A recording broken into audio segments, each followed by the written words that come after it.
Hey there, fellow travelers. So, you're thinking about heading to Verona, Italy? Excellent choice. You might know Verona as the city of Romeo and Juliet, but let me tell you, there's so much more to this magical spot than just a famous balcony. Whether you're a history buff, a foodie, or just a lover of beautiful places, Verona is about to steal your heart. Let's dive into all the must-see spots and experiences you absolutely cannot miss. First up, you can't visit Verona without seeing the Arena di Verona. This Roman amphitheater is over 2,000 years old, and it's still rocking concerts and operas to this day. Picture yourself standing where gladiators once battled. It's honestly surreal. And if you visit in the summer, check out the opera festival. There's nothing quite like music under the stars in a place like this. Next, wander over to Piazza delle Erbe. This lively square was once a Roman forum, and now it's the buzzing heart of the city. Markets, colorful buildings, cute little cafes.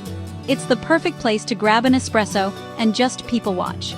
Don't forget to look up at the Torre dei Lamberti. If you're up for a climb, the panoramic views at the top are totally worth those stairs. Of course, I have to mention Juliet's house, or Casa di Giulietta. Yes, it's touristy, but it's also kind of magical. Snap a photo with the Juliet statue, leave a love note on the wall, and step out onto the famous balcony. Even if you're not a Shakespeare fan, the stories and romance are contagious. Now, for a real taste of Verona, head to Castelvecchio. This medieval fortress by the river is part museum, part castle, and all around awesome.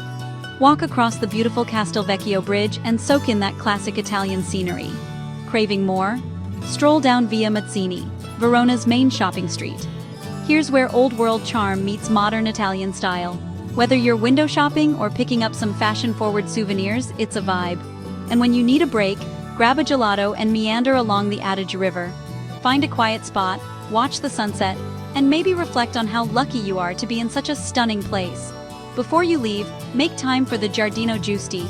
These Renaissance gardens are a hidden gem, less crowded, super peaceful, and absolutely Instagram-worthy. So whether you're exploring ancient landmarks, savoring Italian food, or just soaking up the atmosphere, Verona is pure magic. Trust me, you'll fall in love with this city. Maybe not as dramatically as Romeo and Juliet, but just as deeply. Ready for your own Verona adventure? Let me know in the comments what you're most excited to see. Safe travels, and see you in the next video.